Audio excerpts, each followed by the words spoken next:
that works for both the Americans and the Chinese, and those are definitely the wrong questions. The demographic system has tipped already, and so we're never going back to the consumption and production balance that we had in 2019. That got muddled by COVID. We were all worried about other things for 2 years, and in that time we shifted. The Chinese are arguably the biggest beneficiary of the globalized system, and it hasn't really sunk in just how terminal this is going to be for them in every way that you measure it, demographically, economically, culturally, nationally. The Chinese aren't even going to exist as a country, I would say, by the end of the decade.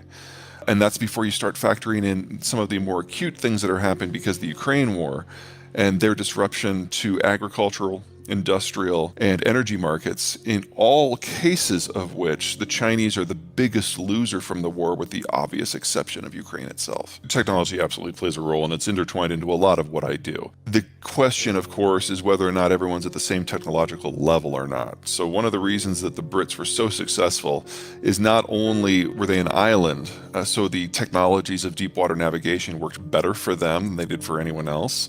They were also then the pioneers of what we now call the Industrial Revolution.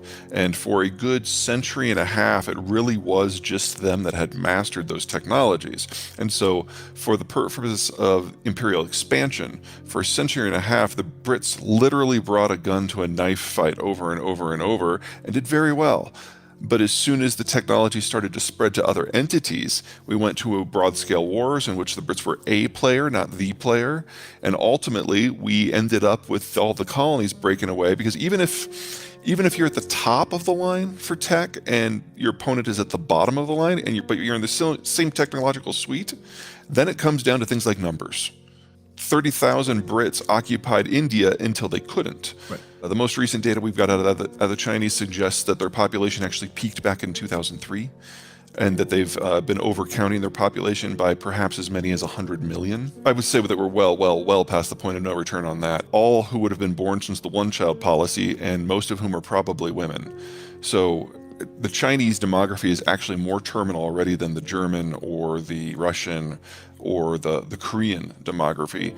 We can see that in adjacent related numbers such as workforce compensation rates. We've seen labor costs in China go up by about a factor of 15 since 1999, but productivity's only doubled. So technology has not gotten its hooks into China to the degree that it's been able to shift the pattern at all. In terms of technology in general, there are a couple things that you need to have a thriving tech sector. You need a lot of young people who are clever, who can interact with one another, highly educated. You need a metric boatload of money, not just for the development of the tech, but for its prototyping and ultimately its installation and operationalization. We don't have that anymore. We've had a baby bust in most of the world that's 50 years old now. There just aren't enough young people in most countries. And now that the baby boomer generation is moving in retirement, there goes the capital base as well. And if you break up the world because of trade tensions or wars, then their ability to even interact at distance becomes constrained. So I expect the pace of tech globally to slow considerably. There will be some places like the United States that this is less true for, because our baby boomers actually had kids. We know them as millennials, and they are now in that stage of their life where the creativity and the interaction is very important. And so it's not like Silicon Valley is going to die here, but it's not going to move forward at the pace that we've become used to. And a lot of the complementary systems around the world that provide either cooperation or competition simply aren't going to be there in a few years. If China takes Taiwan, does that change the balance of power? I don't mean to suggest that would be a start of a peachy year. It wouldn't be. But let's start with the tech side of that and then go into the strategic side. TSMC, the Taiwanese, they're great at semiconductors. No argument there. However, the United States actually produces 55% of the world's semiconductors by value. So if it's going into a cell phone or a server farm or a laptop, it probably comes from the US. The next tier down is where the Taiwanese and the Koreans are. The Japanese are probably up with the United States. And then the mid-tier, which is for like aerospace and cars, that's primarily Thailand and Malaysia. And the low-end stuff, like if you want, I don't know, a smart blender, that's probably coming from China. So all the Internet of Things, that's all the Chinese stuff. I've always been a little dubious of that personally. I don't need a smart refrigerator. I would argue we can get by without that. Now, there's a lot of pinch points in all of this. But let's talk about Taiwan specifically. If the Chinese were to capture Taiwan tomorrow without a shot being fired, they could not operate TSMC. If they could do something of that technological level, they would have done it years ago already. The Chinese will participate in any manufacturing that they can do. It doesn't matter if it's cost effective, they'll subsidize it because for them it's more an employment issue more than anything else. And the jobs that the United States has lost to China are ones that were in industries where the Chinese can compete. And everything that's left is something where they can't. The same goes for Taiwan. So overall, I'm not overly concerned about that, at least not from an economic point of view. I don't think that's part of the Chinese rationale. Also, all the designs that are implemented in Taiwan are either done in the United States or done in Japan. So you'd have to assume that the Americans and the Japanese would then become complicit in the invasion. I think that's a bit of a reach. Beyond that, the Chinese Navy, while they do have more ships than the U.S. Navy, most of them are very, very small, and 90% of them can only sail 1,000 miles from the coast, assuming they're sailing in a straight line, moving slowly to conserve fuel, and no one is shooting at them. They can't even make it past Vietnam in force. In the instance of a war, whoever the Chinese would be warring with, someone, the Koreans, the Taiwanese, the Vietnamese, the Japanese, the Indians, us, someone is going to put a couple of destroyers in the Indian Ocean basin and cut the energy line. The United States hasn't been the world's top energy importer for a long time. It's been China. China imports 85% of their energy, and 85% of that comes from the Persian Gulf. In a real war, that stops, and China literally deindustrializes in a matter of months. The trucks stop running probably in 3 to 6 months, and you'll have mass famine in 6 to 12 that'll kill 500 million people. Now, normally I would say that this would prevent the Chinese from seriously considering any sort of conflict. But as we're ending the edge of the globalized era, the math is changing. They realize now that they don't have a lot to lose, or more to the point, they're going to lose it anyway. And there's something to be said for choosing the time and place of the conflict so that you can write the narrative. And if for the low, low price of 500 million dead Chinese, the Communist Party can remain in control during the transition, that's a price worth paying. So I give it like a 1 in 3 chance that it's going to happen. Let's start with the Chinese view about what's going on. When the war first started, they were really excited because they had always seen this as a potential template. You know, the Russians conquer Ukraine quickly, the world sucks it up, and Ukraine ceases to exist. The Russians absorb it. The Russians pay no real diplomatic or economic price, and we go back to a multipolar world in which the Russians are bigger, and everyone has just decided to accept the done deal and move on. Yeah, that's not happening. So number one, Ukraine, while they're massively overperforming, has really only been preparing for this war for 8 years and did not have a lot of financial resources to do so.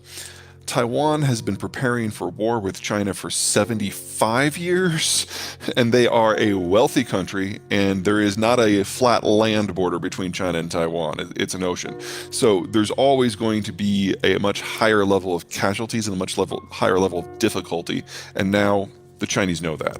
2, the sanctions. I gotta admit, I'm really surprised that the world came together, especially Europe, in the way that it did so quickly. If those sanctions were put against China, it would destroy the regime. Say what you will about the Russian economy, but it is a large net exporter of energy, foodstuffs, and the stuff that is necessary to grow foodstuffs. The Chinese are huge importers of all of those things.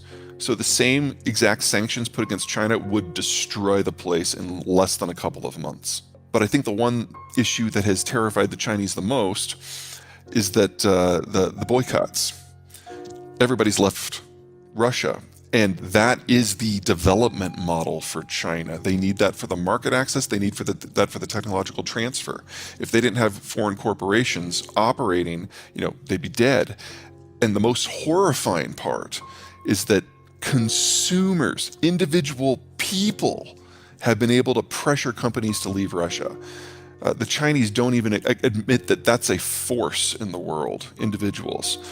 So everything that they thought they knew, everything that they thought was a base assumption that was fine, has been ripped apart in the last 6 weeks. And they now have to start from scratch. And they can't. Because Xi has established a cult of personality that is so airtight that there's no one left in China with intellectual capacity that he hasn't exiled or imprisoned or intimidated into silence or flat out killed. He's the only one who can make decisions on anything anymore. And now he has to start from scratch while also ruling a country of 1.4 billion people. It's beyond him. And so we are seeing cascading, compounding failures throughout the Chinese system right now. Probably the best example going on right now is the COVID lockdowns. The Chinese vaccine doesn't work. It barely worked against the original strain out of Wuhan. It was like 55% effective at preventing death, but it did nothing for severe disease. It did nothing for infection. Well, we're 4 variants down now with Omicron B, and the Chinese vaccine is useless against it. So their only possible tool is a full lockdown. But this thing is more communicable than measles. So right now we've got 65 cities in lockdown, the biggest of which is Shanghai. And Guangzhou is probably going to go into lockdown this coming week. And so the Chinese are no longer even reliable partners in supply chain manufacturing because they can't fight the virus effectively. So we're seeing China removing itself by bit or chunk by chunk from the entirety of everything that we've always associated with China, most notably in manufacturing. So one of the fun things with some of my clients right now is, I've been telling people for years that in some way this relationship was going to end. It could be because of trade or because of security or because of ethics or because of the genocide or because of jobs or because of populism. Any of these factors could completely torpedo the relationship. So you need to start planning for what is going to be your next scheme for supply. And a lot of them who have chosen not to do anything are now calling me. They're like, what do we do? I'm like, well, 3 years ago, here's what you should have done, if you remember. There's limited labor in the United States and Mexico because of that demographic transition. And so the first mover advantage has gone to certain companies, and everyone who's late to the game now has to figure out how to do something completely from scratch with new infrastructure in a new place. You don't do that in 6 months. We have a cult of personality. And the only person who knows what's going on in Chinese policy for projecting forward is one guy who now has no one to talk to. Right. So, for example, the United States has been able to somehow, through some excellent work, basically read Putin's email and the emails and the phone records of everyone in the inner circle and everyone in military planning. And so when we were getting within a couple of weeks of the invasion, the Biden administration just started dropping this out there. And a lot of countries didn't believe it, but we now know in retrospect that they had everything. And my personal favorite is when the NSC published a couple of emails from their counterparts in Russia complaining about the NSC reading their emails. That was just funny. Thanks. That doesn't work in China.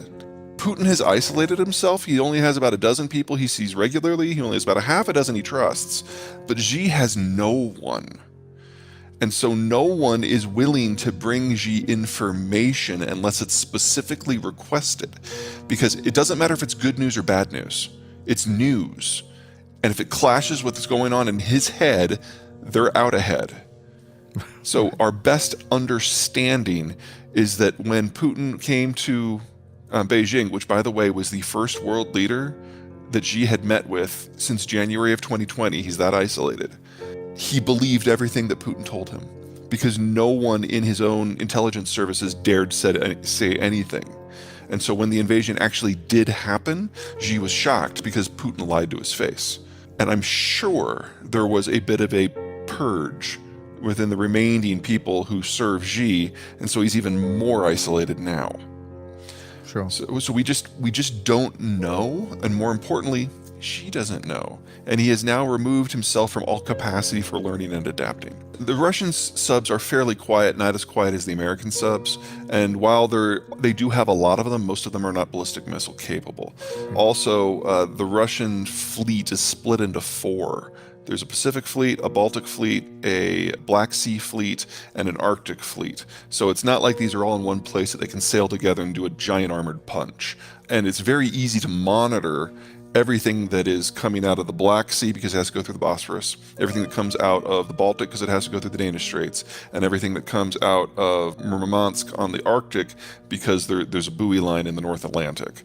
Those three components of the fleets, I don't suggest that they're no challenge whatsoever, but it's really easy to have a force multiplier because of the geography. The Pacific Fleet is different because there's a trench right off that they can drop down into, drop below the thermocline, and then maybe be undetected. But the United States has been tracking them there for 60 years, and they're pretty good at it.